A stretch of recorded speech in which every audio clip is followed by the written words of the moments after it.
ये कोई वायर है जिसमें इलेक्ट्रिसिटी फ्लो होती है, यानी कि करंट इसमें बहता है, आई करंट इसमें फ्लो करता है। ठीक है गाइस, तो हम क्या करते हैं, हमने अक्सर देखा है कि अगर ये करंट इतने बीच से बह रहा है, समझ रहे हो ना, अगर ये करंट इतने बीच में बह रहा है तो इसकी साइड से इसका थोड़ा बहुत अफेक्ट तो होगा।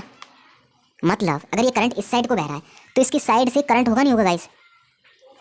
थोड़ा सोच के देखो, करंट नहीं होगा, सॉरी गाइस करंट नहीं होगा, लेकिन आप सोच के देखो कि थोड़ी बहुत आशंका कि इसके साइड से थोड़ा सा, जैसे अगर हम एक एग्जांपल और बताता हूँ आपको गाइस, जैसे ये पानी है, पानी का बड़ा है, जैसे हम खेतों को पानी लगाते हैं ना गाइस, ठीक है, तो ये पानी यहाँ से हमारा ड्रॉन हो रहा है, ठीक है, और इधर को ये निकल रहा है। ठीक है गाइस, तो पानी इधर से आया तो इसके साइड से जो है वो इतना क्षेत्र गीला हो जाता है मेड़ का।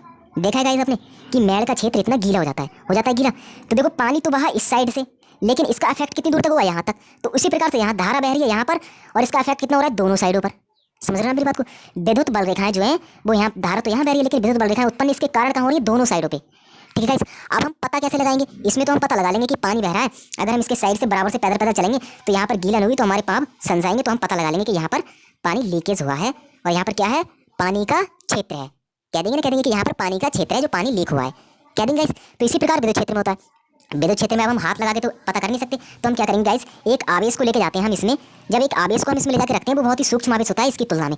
जब हम इस आवेश को यहाँ पर रखते हैं तो ये बल रेखाएं जब इधर से गुजर रही हैं, तो जब एक आवेश के रास्ते में आएगा तो ये बल रेखाएं इस पर जो बल लगाएंगी, इस आवेश पर जो बल लगाएंगी गाइस, वही हमारा विद्युत क्षेत्र कहलाएगा।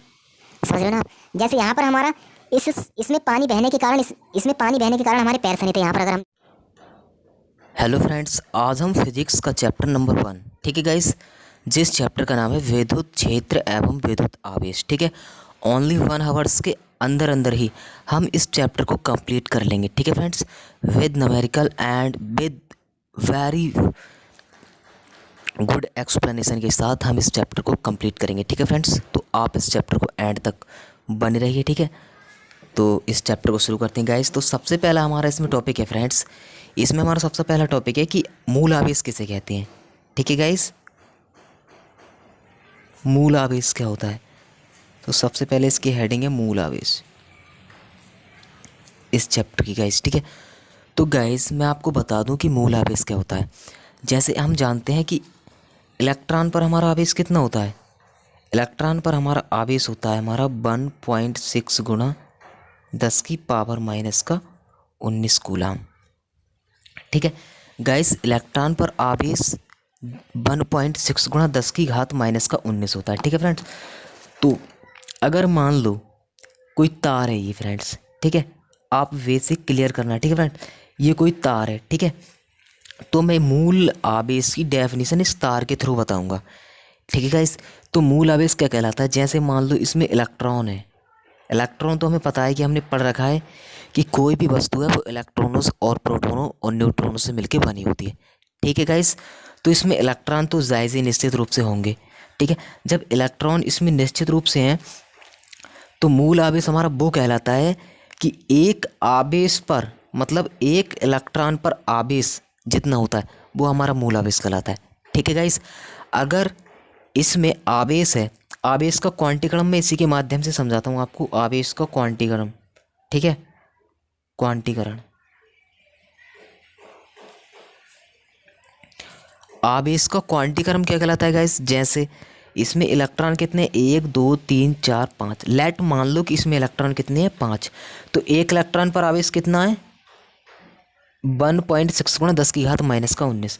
जब एक इलेक्ट्रॉन पर आवेश हमारा इतना है तो हम इस मूल आवेश की मल्टीप्लिकेशन जब हम क्वांटीकरण में जितने भी आवेश होते हैं उनसे कर दें तो इसका कुल आवेश हमें पता चल जाएगा। जैसे इसमें इलेक्ट्रॉन कितने हैं, 1 2 3 4 5, ये गाइस आप मान लो, लेट कर लो। ठीक है, इसमें 5 इलेक्ट्रॉन है, एक इलेक्ट्रॉन पर आवेश इतना है, तो इसका टोटल आवेश निकालेंगे तो 5 गुणा, और ये कर देंगे, नहीं कर देंगे, 1.6 गुणा 10 की घात माइनस का 19। तो इस प्रकार से किसी तार में आवेश की गिनती करना, आवेश का मान प्राप्त करना, आवेश का क्वांटीकरण कहलाता है। यानी कि आवेश की मात्रा को फाइंड करना आवेश का क्वांटीकरण कहलाता है। ठीक है फ्रेंड्स, तो ये आपको क्लियर होगा। यानी कि हम एक दूसरे प्रकार से कह सकते हैं कि कोई भी वस्तु, उसमें उपस्थित आवेश एक मूल आवेश का गुणज होता है, उसमें उपस्थित इलेक्ट्रॉनों की संख्या मूल आवेश का पूर्ण गुणज होती है। पूर्ण गुणज का मतलब होता है ये, उसमें उपस्थित इलेक्ट्रॉनों की संख्या 5। लेट मैंने मान लिया कि इसमें मान लो 5 इलेक्ट्रॉन है, जबकि अदर्स वस्तुएं होंगी तो उसमें इलेक्ट्रॉनों की संख्या अलग अलग होगी। तो गाइस जिसमें जितनी अलग इलेक्ट्रॉनों की संख्या होगी उसमें हम केवल किससे, मूल आवेश से गुणा कर दें तो आवेश का क्वांटीक्रम हमारा हो जाता है। और मूल आवेश, एक इलेक्ट्रॉन पर जितना आवेश होता है वो हमारा मूल आवेश कहलाता है। ठीक है फ्रेंड्स, तो ये हमारा कंप्लीट हो जाता है आवेश का क्वांटिकम यहाँ से और मूल आवेश। ठीक है, अब हमारा नेक्स्ट टॉपिक आता है गाइस कूलाम का नियम। ठीक है, इसी चैप्टर में मैं आपको कंप्लीट कराऊंगा ये चैप्टर पूरा, कूलाम का नियम। ठीक है, कूलाम का नियम क्या होता है? जैसे गाइस हमने पढ़ रखा है, जैसे फ्रेंड्स हमने पढ़ रखा है कि अगर प्लस प्लस का चार्ज हो, अगर प्लस प्लस का चार्ज हो तो ये क्या करते हैं, एक दूसरे का विरोध करते हैं। समझ रहे हो ना आप मेरी बात को? एक दूसरे का विरोध करते हैं, यानी कि दूर भाजते हैं एक दूसरे से। ये इधर को रन करेगा और ये इधर को, यानी कि जब हम चुंबकों को अपनी साइड से लाते हैं, मतलब एन और एस पोल लाते हैं, तो गैस वो चिपक जाती हैं। लेकिन जब विपरीत मतलब समान साइडों को लाते हैं, यानी कि प्लस प्लस, और जैसे हमने एक चुंबक पढ़ी है गाइस, ठीक है, मैं आपको यहीं से क्लियर करता हूँ। जैसे चुंबक पढ़ी है हमने, ये हमारी एन है और ये हमारी एस है। ठीक, ये एक चुंबक हुई गाइस। ठीक है, और इसी प्रकार हम ले लेते हैं सेकंड चुंबक, ये हमारा एस है और ये हमारा एन है। अब चुंबक में भी गाइस इसी प्रकार की घटना होती है। जैसे अगर हम ये एस और एस को अगर लेके जाएंगे पास में तो ये चुंबक दूर भागते हैं। आपने देखा होगा कभी अगर चुंबक को हम ऐसे लाते हैं तो ये इस प्रकार से घूमती है, चुंबक घूमती है फ्रेंड्स, तो वही हमारा प्लस प्लस के चार्ज में होता है। ठीक है गाइस, अगर हम इसी को अपोजिट कर दें, यहाँ पर ये एस और एस ला रहे थे, अब यहाँ पर हम एन कर दें, ठीक है, और यहाँ पर एस, यानी कि सिरे इनके चेंज कर दें। जब इनके सिरे चेंज कर देंगे, अब लाएंगे तो गाइस ये खटाक से चिपक जाएगी, ऐसे करके इस प्रकार से चिपक जाएगी। ठीक है गाइस, उसी प्रकार से ना आवेशों में होता है। अगर ये प्लस प्लस के चार्ज हैं तो ये चुंबक के समान ध्रुवों की तरह करते हैं, यानी कि ऐसे चिपकाएंगे तो ये इस प्रकार से गोलाकार रूप में गति करते हैं। ठीक है, अगर हम माइनस प्लस लेके जाएं, यानी कि प्लस और माइनस को लेके जाएं, तो गाइस ये एक दूसरे को अट्रैक्शन करते हैं, यानी कि चिपका लेते हैं। ठीक है, चिपका कर एक आवेश बना लेते हैं। ठीक है गाइस, तो ये हमारे आवेशों का संचरण होता है। इसी के माध्यम से मैं आपका कूलाम का नियम क्लियर करूँगा। ठीक है फ्रेंड्स, तो जैसे हमने Q1 लिया, यहाँ पर इस पे भी प्लस का चार्ज है, ठीक है, और इससे R दूरी पे ले लिया हमने Q2। ध्यान से समझना मेरी बात को, ये चैप्टर आपके लिए मक्खन कर दूंगा बिल्कुल। जैसे ये हमारा है Q2, ठीक है, इस पर भी हमारा प्लस का चार्ज है। ठीक है फ्रेंड्स, तो हम क्या कहते हैं, ये प्लस का चार्ज है तो इन पर विपरीत दिशा में बल लगेगा इस प्रकार से, यानी कि ये एक दूसरे का विरोध करेंगे। जैसे चुंबक की एस एस पोल को पास लाएंगे तो ऐसे लाते हैं, तो गैस एक दूसरे का विरोध करते हैं, यानी कि गोलाकार रूप में घूमते हैं। जबकि असमान ध्रुवों को पास में लाते हैं तो वो क्या करते हैं, डायरेक्ट से अटैच हो जाते हैं इस प्रकार से। ठीक है, तो ये क्या करेंगे, विरोध करेंगे एक दूसरे का। तो बस इसी को कहते हैं हम कूलाम का नियम। सिर्फ इसको समझ लो किस प्रकार से ड्राइव करना है। किन्हीं दो आवेशों के बीच लगने वाला प्रतिकर्षण बल, प्रतिकर्षण बल का मतलब होता है एक दूसरे के विपरीत बल लगाना। ठीक है, समझ रहे हो ना, यानी कि दूर को हटाना अपने को। ठीक है, यानी कि ये बल उधर लगाएगा और ये बल इधर, तो ये एक दूसरे के दूर भागेंगे। ठीक है गाइस, तो ये कहलाता है हमारा एक दूसरे, मतलब किन्हीं दो आवेशों के बीच लगने वाला प्रतिकर्षण बल उनमें उपस्थित उन आवेशों के बीच की दूरी के वर्ग के व्युत्क्रमानुपाती क्रमानुपाती होता है। यानी कि गाइस जिसको हम ड्राइव करते हैं एफ, बल तो लग रहा है इनमें, कौन सा लग रहा है, प्रतिकर्षण, तो इसमें अनुक्रमानुपाती होता है हमारा Q1 Q2 upon R square. समझ रहे हो फ्रेंड, यानी कि इन दोनों आवेशों के गुणनफल और बीच की दूरी के भाग, मतलब भागी तो है गाइस, इन दोनों आवेशों के गुणनफल और बीच की दूरी के वर्ग के व्युत्क्रमानुपाती, व्युत्क्रमानुपाती बोल दो या भाग बोल दो या अनुपात बोल दो। ठीक है, आप कुछ भी बोल सकते हो। जैसे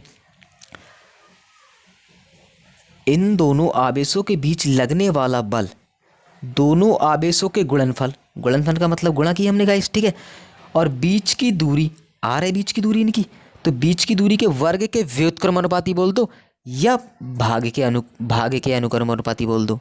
ठीक है गाइस, ये हमारा कूलाम का नियम कहलाता है। ठीक है, इसको ड्राइव कैसे करते हैं, यानी कि हम F बराबर लिख सकते हैं, इसमें कांस्टेंट आ जाता है हमारा 1 अपॉन 4 पाई एप्सिलॉन नॉट और Q1 into Q2 upon are square. ठीक है, ये इस प्रकार से हमारा हो जाता है कूलम्ब का नियम। ठीक है, समझे ना आप बात को। यानी कि हम इसको एक भाषा में और बोल सकते हैं कि इन दोनों आवेशों के गुणनफल तथा बीच की दूरी के वर्ग के व्युक्त क्रमानुपाती होता है। ठीक है, इसमें आपको बताता हूँ व्युक्त क्रमानुपाती और अनुक्रमानुपाती क्या होते हैं, अगर आपको इसमें डाउट हो तो। ठीक है, जैसे अगर हमारा ये F है, अगर अनुक्रमानुपाती का चिन्ह होता है ये, यानी कि F अनुक्रमानुपाती है Q के। अगर व्युक्त क्रमानुपाती की बात करें तो F व्युक्त क्रमानुपाती होता है, यहाँ पर हम लगा लूँ R लगा लूँ, यानी कि कोई भी वस्तु अगर बटे में है तो वो व्युक्त क्रमानुपाती का चिन्ह दर्शाती है।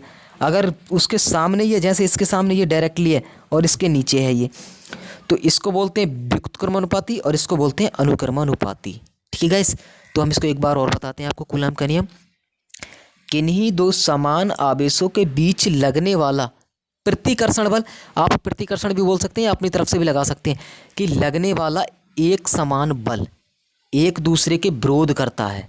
ठीक है, उन दोनों का गुणनफल। आप आसान तरीके से अपनी तरफ से डेफिनेशन बनाओ गाइस, मत रटो इसको। ठीक है, मैं आपको बताता हूँ, आप अपनी तरफ से सेल्फ डेफिनेशन बताओगे कैसे। ठीक है, जैसे इन दोनों आवेशों के गुणनफल, ठीक, इन दोनों आवेशों के बीच लगने वाला विपरीत बल, समझ रहे हो ना आप मेरी बात को। इन दोनों आवेशों के मध्य लगने वाला विपरीत बल, यानी कि एक दूसरे का विरोध कर रहे हैं इस प्रकार से। ठीक है, ये इधर को मार रहा है, ये इधर को मार रहा है, तो ये अब दूर तो हटेंगे गाइस। ठीक है, तो इन दोनों आवेशों के बीच लगने वाला विपरीत बल और बीच की दूरी के वर्ग के व्युक्त क्रमानुपाती होता है। समझ रहे हो ना आप गाइस। ठीक है, इस प्रकार से हम इसको ड्राइव कर सकते हैं। और जब हम अनुक्रमानुपाती का चिन्ह हटाते हैं तो ये हमारा कांस्टेंट आ जाता है 1/4 पाई एप्सिलॉन नॉट। ठीक है, अब मैं आपको बता देता हूँ गाइस 1/4 पाई एप्सिलॉन नॉट की वैल्यू कितनी होती है। 1/4 पाई एप्सिलॉन नॉट की होनी होती है 9 × 10⁹9। ठीक है फ्रेंड्स, 9 × 10⁹9। ठीक है गाइस, अब हम हमारा नेक्स्ट टॉपिक स्टार्ट करते हैं इसी से रिलेटेड। ये आपका कूलम्ब का नियम बिल्कुल क्लियर हो गया होगा। ठीक है गाइस, अब हम इसकी नेक्स्ट टॉपिक की बात करते हैं। ठीक है गाइस, तो गाइस अब हमारा नेक्स्ट टॉपिक आता है हमारा विद्युत क्षेत्र। ठीक है, अब हम विद्युत क्षेत्र को बिल्कुल क्लियर करेंगे। ठीक है गाइस, विद्युत क्षेत्र। अब हमारा विद्युत क्षेत्र क्या होता है, जैसे फ्रेंड्स अगर कोई तार है, मान लो मैं आपको इसको एग्जांपल के थ्रू बता रहा हूँ। जैसे ये तार है, ये कोई वायर है जिसमें इलेक्ट्रिसिटी फ्लो होती है, यानी कि करंट इसमें बहता है, आई करंट इसमें फ्लो करता है। ठीक है गाइस, तो हम क्या करते हैं, हमने अक्सर देखा है कि अगर ये करंट इतने बीच से बह रहा है, समझ रहे हो ना आप, अगर ये करंट इतने बीच में बह रहा है तो इसकी साइड से इसका थोड़ा बहुत अफेक्ट तो होगा। मतलब अगर ये करंट इस साइड को बह रहा है तो इसकी साइड से करंट होगा नहीं होगा गाइस, थोड़ा सोच के देखो। करंट नहीं होगा, सॉरी गाइस, करंट नहीं होगा, लेकिन आप सोच के देखो कि थोड़ी बहुत आशंका कि इसके साइड से थोड़ा सा, जैसे अगर हम एक एग्जांपल और बताता हूँ मैं आपको गाइस। जैसे ये पानी है, पानी का बड़ा है, जैसे हम खेतों को पानी लगाते हैं ना गाइस। ठीक है, तो ये पानी यहाँ से हमारा ड्रॉन हो रहा है। ठीक है, और इधर को ये निकल रहा है। ठीक है गाइस, तो पानी इधर से आया तो इसके साइड से जो है वो इतना क्षेत्र गीला हो जाता है मेड़ का। देखा है गाइस आपने कि मेड़ का क्षेत्र इतना गीला हो जाता है गीला। तो देखो पानी तो बहा इस साइड से, लेकिन इसका इफेक्ट कितनी दूर तक हुआ, यहाँ तक। तो उसी प्रकार से यहाँ धारा बह रही है यहाँ पर, और इसका इफेक्ट कितना हो रहा है, दोनों साइडों पर। समझ रहे हो ना मेरी बात को। विद्युत बल रेखाएं जो हैं वो यहाँ, धारा तो यहाँ बह रही है लेकिन विद्युत बल रेखाएं उत्पन्न इसके कारण कहाँ हो रही है, दोनों साइडों पे।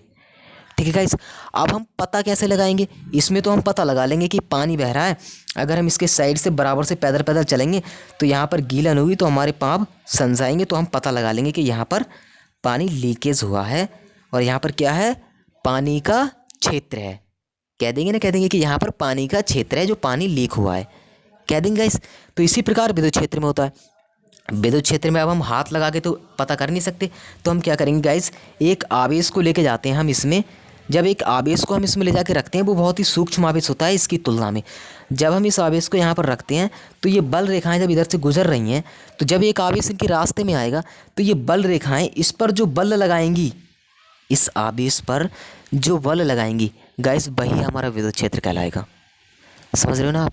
जैसे यहाँ पर हमारा इसमें पानी बहने के कारण इसमें पानी बहने के कारण हमारे पैर सने थे। यहाँ पर अगर हम निकल के जा रहे थे इसके बराबर से, तो हमने कहा था यहाँ पर पानी का क्षेत्र है, लेकिन यहाँ पर हमारे पाँव थोड़ी सन जाएंगे। यहाँ पर हम क्या करेंगे, एक आवेश को लेके जाएंगे और उस आवेश पर अगर यहाँ पर विद्युत क्षेत्र होगा तो उस आवेश पर कोई बल लगेगा। सपोज करो अगर हमने एक आवेश रख दिया यहाँ पर और बल रेखाएं इधर से गुजर रही हैं, विद्युत बल रेखाएं, मैं आपको आगे के टॉपिक में बताऊंगा विद्युत बल रेखाएं क्या होती हैं, ठीक है। अगर बल रेखाएं ये गुजर रही हैं तो इस आवेश पे कोई बल लगेगा और जो इस आवेश पर बल लगेगा वही विद्युत क्षेत्र कहलाएगा, ठीक है। तो ये हमारा होता है E बराबर F/Q। समझ रहे हो ना भाई, E बराबर F/Q। यानी कि हम कह सकते हैं कि किसी आवेश पर लगने वाला बल विद्युत क्षेत्र कहलाता है। साधारण सी भाषा में किसी आवेश पर लगने वाला बल विद्युत क्षेत्र कहलाता है। आप अपनी तरफ से बनाना गाइस। अगर आप इस प्रकार से करते हो ना, जैसे मैंने ये स्ट्रक्चर बना के बताया आपको कि करंट इतने बीच में फ्लो हो रहा है, इसके साइड से बल रेखाएं जा रही हैं और आप यहाँ पर क्यू बना रहे हो और इस पर जो बल लग रहा है वही विद्युत क्षेत्र है, तो गाइस आपको टीचर समझ आएगी टैलेंट है। अगर ये 5 नंबर में क्वेश्चन पूछा तो आपको 5 में से 5 नंबर पूरे मिलेंगे गाइस, ठीक है। और आपके आगे के लिए भी आपको प्रॉफिट होगा क्योंकि वो समझ जाएगी कि बच्चे के अंदर टैलेंट है, ठीक है गाइस। अब हम नेक्स्ट टॉपिक की ओर अग्रसर होते हैं, ठीक है गाइस। तो हमारा नेक्स्ट क्या है गाइस, हम बताते हैं विद्युत क्षेत्र की तीव्रता। ये तो केवल विद्युत क्षेत्र था, लेकिन हम बताएंगे विद्युत क्षेत्र की तीव्रता। तीव्रता का मतलब होता है कि कितनी तीव्र गति से विद्युत क्षेत्र गति करता है, ठीक है। तो उसको भी हम एक्सप्लेन करेंगे बिल्कुल सेम इसी टॉपिक की तरह, ठीक है फ्रेंड्स। तो गाइस जैसे मैं आपको बता दूं विद्युत क्षेत्र की तीव्रता,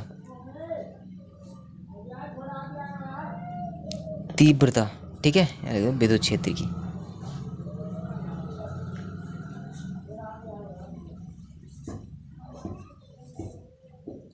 तीव्रता, विद्युत क्षेत्र की, इसे विद्युत क्षेत्र की तीव्रता लिख दो या ऐसे लिख दो, कोई फर्क पड़ने वाला नहीं है, ठीक है। हमें मतलब है अपने टॉपिक से, ठीक है फ्रेंड्स। तो हम इस टॉपिक को स्टार्ट करते हैं। जैसे इसमें भी गाइस वही होता है कि 2 आवेश, समझ रहे हो ना आप, +1 और यहाँ पर हमारा है +Q2, समझ रहे हो ना आप, इसके बीच की दूरी R है। तो हम जानते हैं गाइस, हम इस बात को तो वेरी डीपली तरीके से जानते हैं कि जब 2 आवेश रखे होते हैं तो उनके बीच किस कूलाम का नियम लगता है, नहीं लगता है। कूलाम का नियम जो हमने पढ़ा था अभी, F बराबर 1/4 पाई F∁0 Q1 × Q2/R², पढ़ा था अभी गाइस हमने। अभी मैं आपको दिखाता हूँ गाइस, ये हमने पढ़ा था यहाँ पर, ठीक है फ्रेंड्स, ये है हमारे यहाँ पर, ठीक है, ये हमने पढ़ा था। उसी को रिपीट कर रहे हैं कि जब 2 समान आवेश के और चिन्ह भी समान हो तो जो 2 आवेश रखे होते हैं तो उनके बीच एक बल लगता है जिसको हम कूलाम का नियम कहते हैं, ठीक है। तो गाइस उसी को बताएंगे हम। तो जब हमें पता है कि 2 आवेश रखे हैं तो इस पर कूलाम का बल लग रहा है, कूलाम का नियम लग रहा है, सॉरी बल नहीं, कूलाम का नियम लग रहा है, ठीक है। ये हमने लगा दिया, ठीक है फ्रेंड। तो अब हम जानते हैं कि विद्युत क्षेत्र क्या होता है हमारा, E बराबर होता है हमारा गाइस F/Q होता है ना। E बराबर हमारा F/Q होता है। अभी हमने पढ़ा है कि ये हमने पढ़ा है गाइस, बताता हूँ मैं गाइस आपको, ये देखो गाइस हमने पढ़ा है अभी, ये हमने पढ़ा है कि जब किसी तार में करंट फ्लो होता है तो उसके दोनों ओर विद्युत बल रेखाएं गुजरती हैं और जब उन विद्युत बल रेखाओं के पास साइड में जब आवेश को लेके जाते हैं तो उन आवेश पर जो भी ये विद्युत बल रेखाएं बल लगाती हैं उस पर, सोच के देखो गाइस, अगर हम यहाँ पर कोई छोटी सी चीज़ रख रहे हैं तो गाइस ये बल रेखाएं यहाँ से गुजर रही हैं तो कुछ ना कुछ फर्क तो पड़ेगा यहाँ पर, वही तो विद्युत क्षेत्र है। तो हम जानते हैं यहाँ पर कि E बराबर हमारा क्या होता है F/Q, ठीक है। तो हमने ये